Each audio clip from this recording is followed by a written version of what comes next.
dans la biloko na mabele. Le temps de Dieu arrive. Zamba pambola. Mizama boka moto moko. Nazomona moto simbi Congo. Abani kolona. L'esprit prophétique me dit. Tango ya croissance. Tango ya fongola ngalo. Ok. Aya baba baba sa. Ema fongola ngalo. Fongola ngalo. Shela prasoto. Yena baba baba baba. Eya malaka takatakapo. Menda kapasoto ya bra. Ikala posota ya baba. Minda posoto.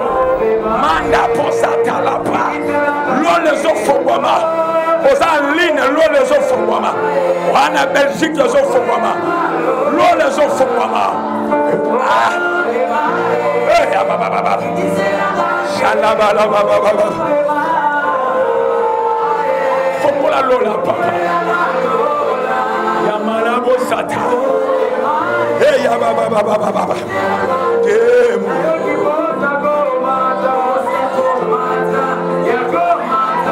Lola yakoyemba. Emba na banjo. Ya baba baba bosata.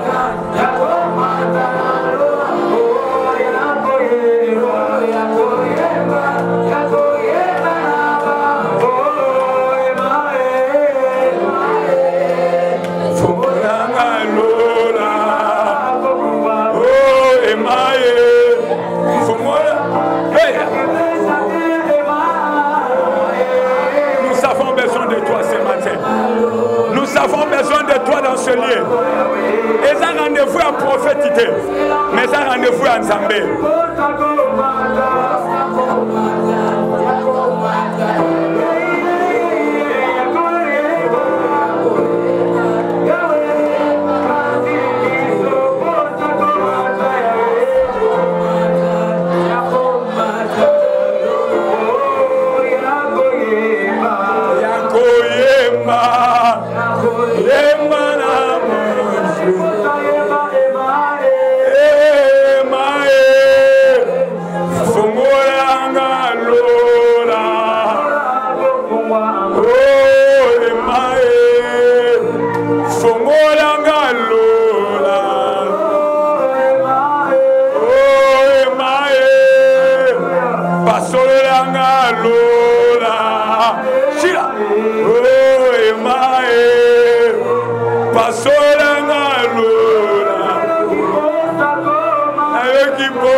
Tu peux dire à Dieu merci. Non, est-ce que tu peux dire à Dieu merci là où tu es? N'habitez ce qui m'a cambabo ko sanga maloba ko yebisa nzambe. Makambabo ya to ya kipiaka yebiseka merci. N'habitez ce que zo sanga maloba ngana peso maloba. Moto sanga maloba ngana peso maloba. Yeso nzambe ponanga. Moto azo sanga maloba ngana peso maloba. Finanga sayo mosusu azate. Moto azangi maloba ngana peso maloba. Nyoso yange koma ngolu. Nyoso yange koma faveur. Eloko moko de la sala ka soki na société moto azangi maloba na tongo lelo oza na Belgique na France na Angleterre na ligne partout ça banaka ko adorer Nzambe loba yawe nazo peso merci loba yawe okoma nyonso yanga na ngolu na yo na bala na ngolu na yo na bota na ngolu na yo lelo na komi mama ya bana na ngolu na yo na ye na tongo lelo nazaki moto ko yebote nazaki moto ko adorote nazaki moto yo na tanga makina ngate na benga makina ngate j'étais loin de toi je vivais dans le péché j'étais dans l'impudicité J'étais soudain. Tu m'as racheté. Tu m'as libéré. Mandayaba. Nous te bénissons. L'esprit prophétique. L'esprit prophétique est là. Attention, tu risques que je commence à prophétiser sur les gens avant même la prédication. L'esprit de Dieu est là, bien-aimé. Pendant que tu pries, je vois des gens de Dieu. Pendant que tu pries, nous allons tracer le chemin. Pendant que tu pries, là où tu étais tellement troublé,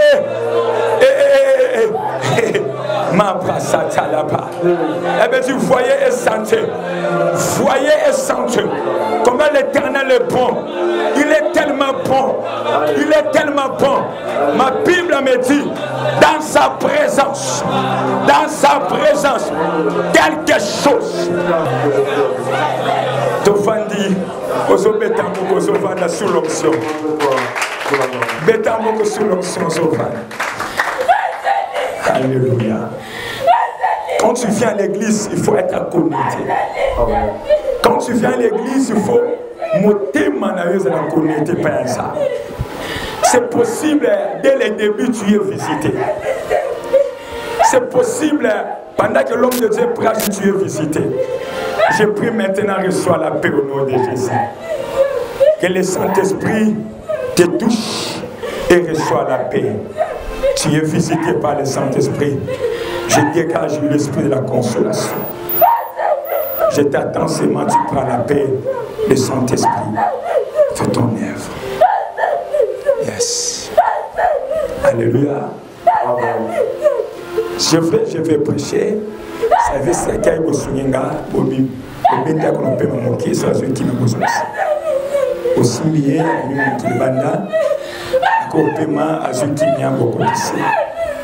elle est tellement visitée par le Saint-Esprit, incroyable.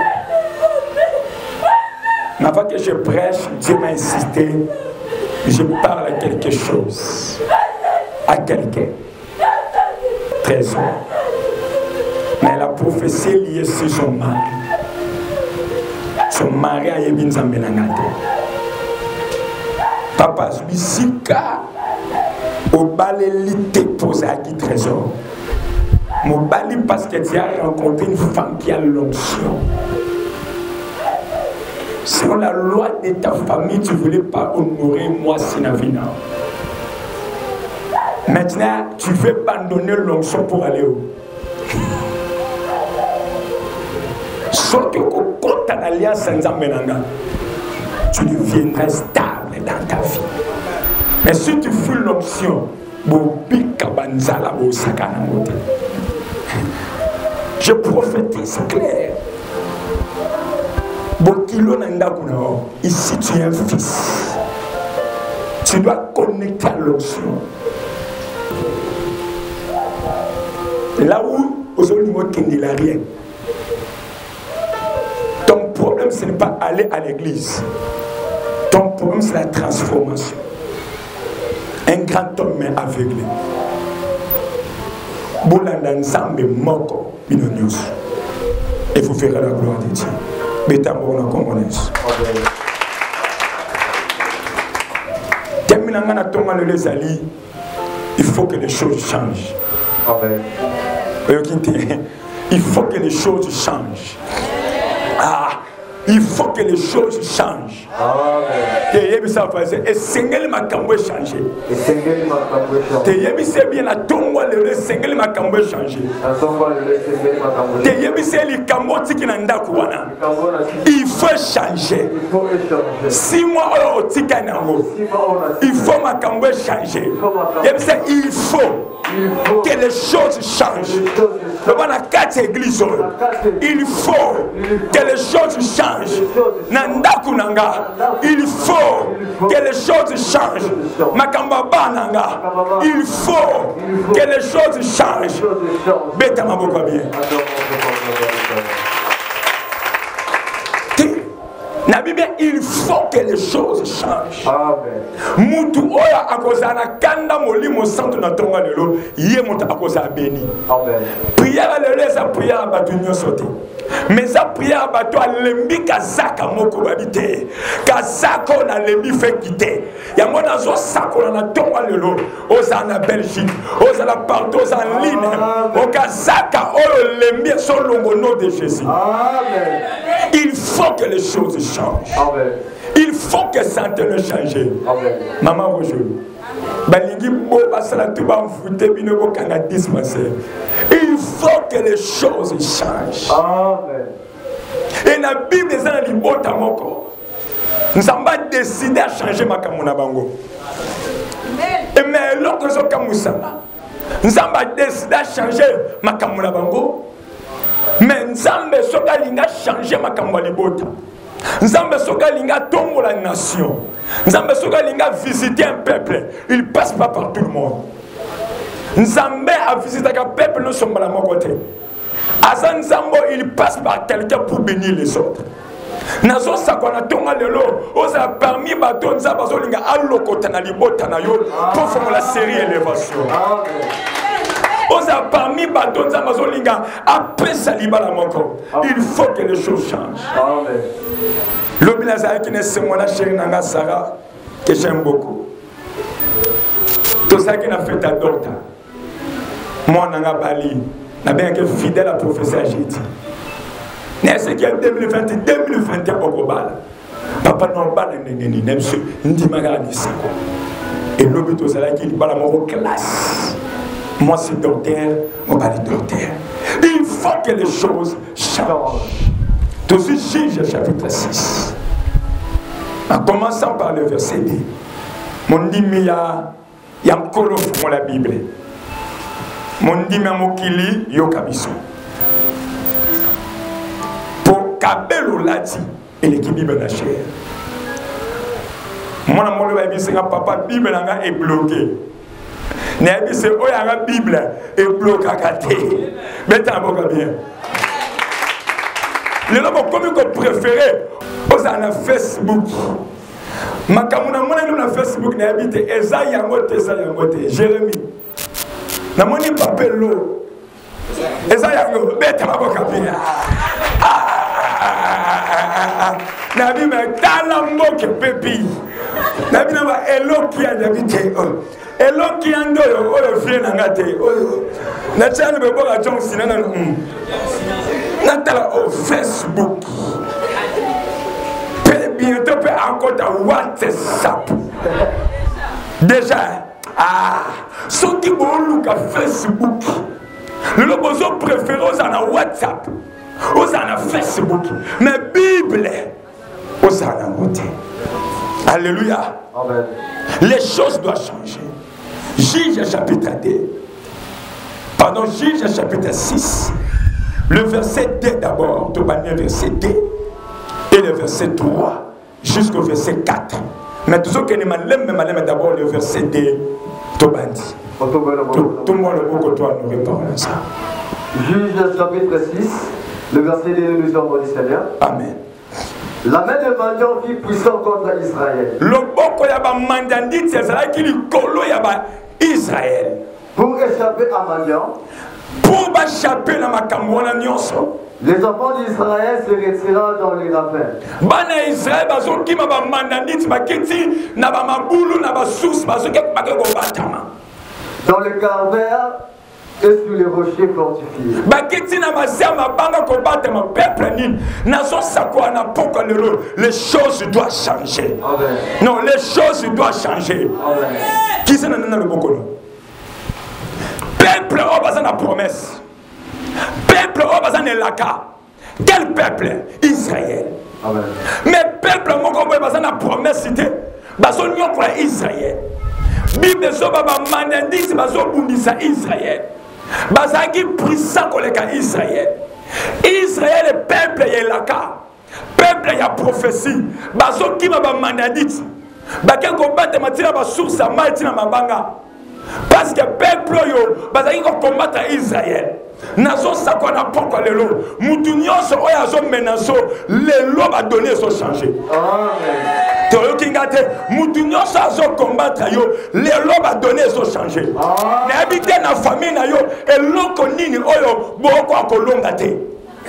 Peuple na promesse. Peuple na bilaka. Balobi la main des Madianites fut puissante contre Israël. C'est qu'Israël, malgré promesse, Baobika vit à souffrance. Malgré promesse, rien ne marche. Nazo biso na tongalelo. Na kobonde ana bato batongoki. Amen. Nesaka batu pola te lamba ya sika. Il faut bailler lamba ya kala. Amen. Et quitter. Pola te lamba ya sika. Il faut bailler lamba ya kala. C'est que pour moi, il faut bailler citation à Kala. Et l'on connaît ces Mzuluki, n'a l'ongo nom de Jésus. N'a zone attaque mon sarol ensemble. Fizé ou mêlé, passeport ou mêlé, libale ou mêlé, malade ou mêlé, et commis à Kala, comme à Kala, n'a baillé yango, et zolongo nom de Jésus. Les choses doivent changer. Les choses doivent changer. Le bateau c'est trop. Les choses doivent changer. Les choses doivent changer.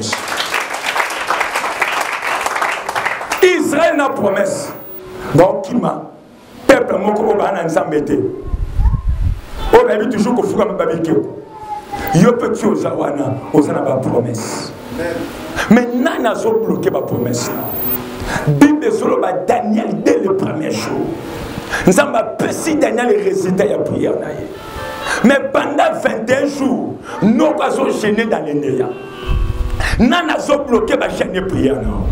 Nous avons bloqué la ngomba. Nous avons bloqué la offrande. Bango héros bazo tambo la voix prière na kolanza. Nazo sakula vous verrez la différence entre ce qui me sert et ce qui me sert pas. Yango na tomba lelo et l'autre est bloqué maman et ko bloqué. Est-ce que je parle à quelqu'un? Yango na tomba lelo et l'autre est bloqué ba na quartier ko bloqué. Parce que trop c'est trop, les choses doivent changer. Est-ce que tu veux dire trop c'est trop, les choses doivent changer. Trop c'est trop, les choses doivent changer. Israël bazo souffrir. Israël bazo nyokama. Bazo kima ba mandanite. Nzamba trabiti. Tu ne m'as coroné ni peuple. Bako nyokama bo. Nzamba ina nzira ya jedeo. Bete maboko bien. Amen. Na tumba lelo, Dieu a besoin de quelqu'un. Ouais, à côté de ma quel que soit ce scénario, on va trop c'est trop. Les choses doivent changer. Nous avons la posa moto moko abate et loko il y a famille neko liangati. Amen. Wana poto obala soko suisse m'appelle 2 mois et longwe 1 mois et longwe le bas trop c'est trop. Les choses doivent changer. Israël n'a promesse. Mais Bazol dominer c'est bizarre. Israël. Quel esprit qui te domine? Ba fiancé ba qui monte moto. Yo kitoko eza kitoko ya fond de tête. Kitoko original. Malgré kitoko original, ozo que choué. Alléluia. Babi Israël.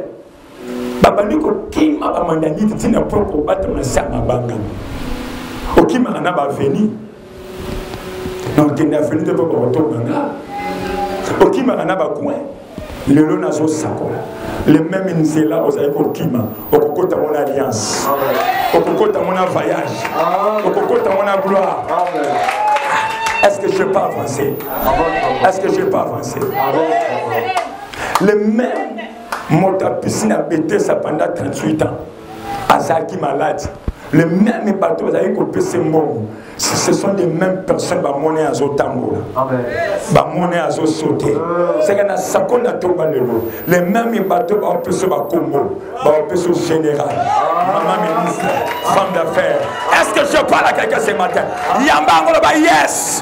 Yes. Na sakon na tomba lelo, les mêmes on ne peut passer au Congo. Et Kobe Tamilolo. Et Kobe Tamilolo. Ah, Ozokate. Est-ce que je peux avancer? Le même bateau, va critiquer David avant de combattre Goliath. Même Saoul Yemoko a critiqué David, habitué un petit enfant. Mais le même bateau va critiquer David a tué 10 000. Saoul a tué 1000. Je prophétise ce matin. Le même Ndakozala qui n'a sonné. Yawazo Tombola. Le même famille à Mobali Bakokamwa. Obali Sibana. Yama. Le bateau c'est trop. Le bateau c'est trop. Les choses doivent changer. Les choses doivent changer. Matin, alléluia, matin, à votre normalité. Le bas, matin, alléluia. Et un matin, à votre normalité. Et un matin, à moto, avant l'église. À Zadana Kanda. Oh, pour comprendre, gâté. Matin, alléluia. Et un matin, à bateau, avant l'église, à Dana Kanda, le lot au Konyeba, le lot au Komona, à Analingi David Moraloba, quel incirconcis qui est en train de jurer le Dieu d'Israël. David va affronter Goliath, déjà Kanda déjà Mataki, déjà Kanda Mataki, Nazo Sakwana Tonga le lot, Modwana Kanda Bonzambe Bika, Modwana Kanda Libane Bika, Modwana Kanda Kobonga Bika, Modwana Kanda Resita Bika. David n'a noté à petit Goliath. Déjà Kandé m'a dit. Quelle inséquence qui est en train d'injurier le Dieu d'Israël. Oh, David n'a pas petit été habité. Déjà Kandé m'a dit. Victoire nayo, ça commence sur le plan spirituel. Amen. Si dans la spiritualité tu n'es pas révolté, même ton physique rien ne marchera. Parce que c'est l'esprit qui impacte le physique.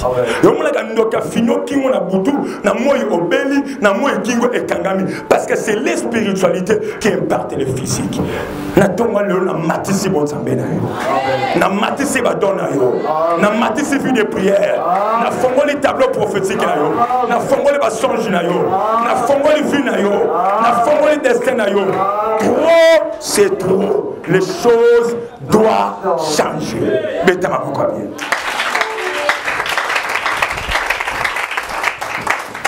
Israël n'a promesse.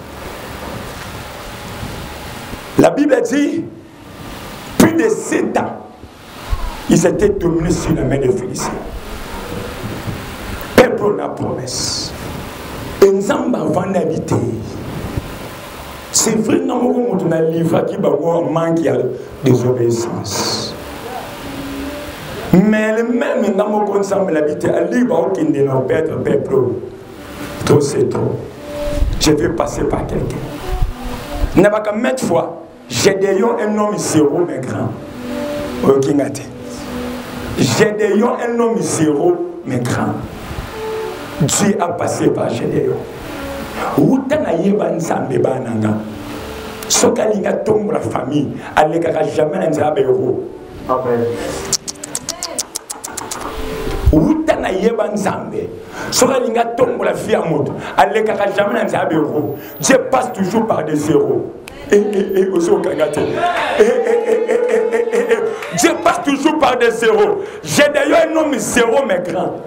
Na tomba lelo na zebi sa 0 moko okoma 6. Amen. Na zebi sa 0 moko okoma 9. Amen. Na zebi sa 0 moko ozo 8. Est-ce que je parle à quelqu'un? Yamba yango. Yamba yango. Sois formé. Amen. J'ai d'ailleurs un homme 0 mais grand. Amen. Nzamba linga si sa tomba oyo. Abi je dois passer par quelqu'un. Je dois passer par Gédéon. Chose grave. Motango nzamba linga le kalanzia na ye. Abando 65 ans. Nous avons un problème aujourd'hui. Aujourd'hui c'est une délivrance. Mais quand la délivrance arrive, tu manques l'esprit de discernement pour comprendre. Ça c'est le temps de Dieu. Bazaï qu'on est là. Gédéon.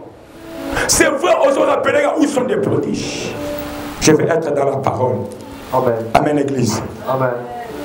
Juge, chapitre 6. Dans le verset 3.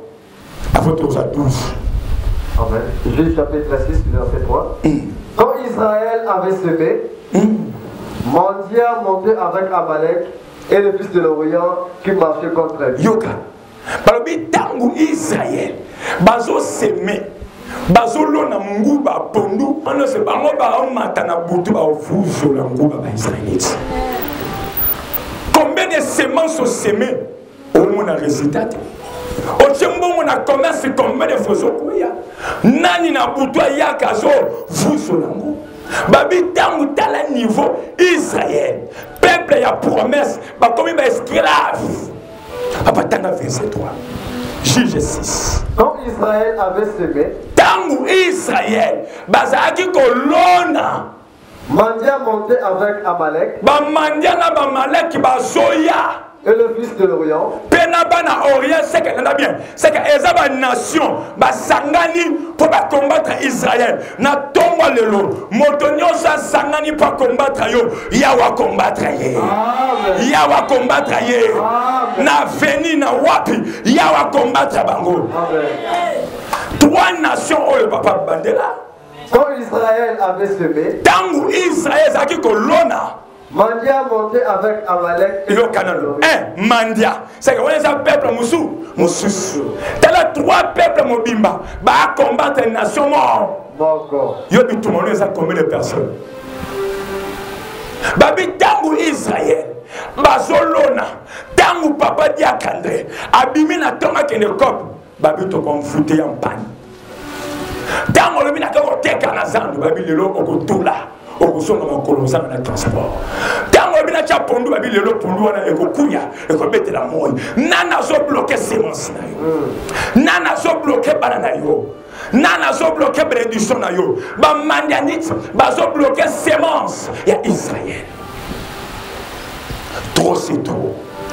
Les choses doivent changer. La ligne na tomba lelo. Quand on doit prier, on va trop c'est trop. Mutu nyonso ona loni ya zo bukaka lelo ngane to so kabwana. Amen. Bete maboko avia. Et l'autre chose c'est la passe. Bato va souffrir. Tout le monde peuple ensemble. Ba juif. C'est possible ça en a promesse, mais tu vis dans la souffrance. Amen. C'est possible, ça en a prophétie, ou bien qu'à confusion. Est-ce que je parle à quelqu'un? Est-ce que je parle à quelqu'un? Peuple Élie appelé par Dieu. Babi tang bazolo na bilanga na bango. Ba peuple mususu. Ba sali bango boule.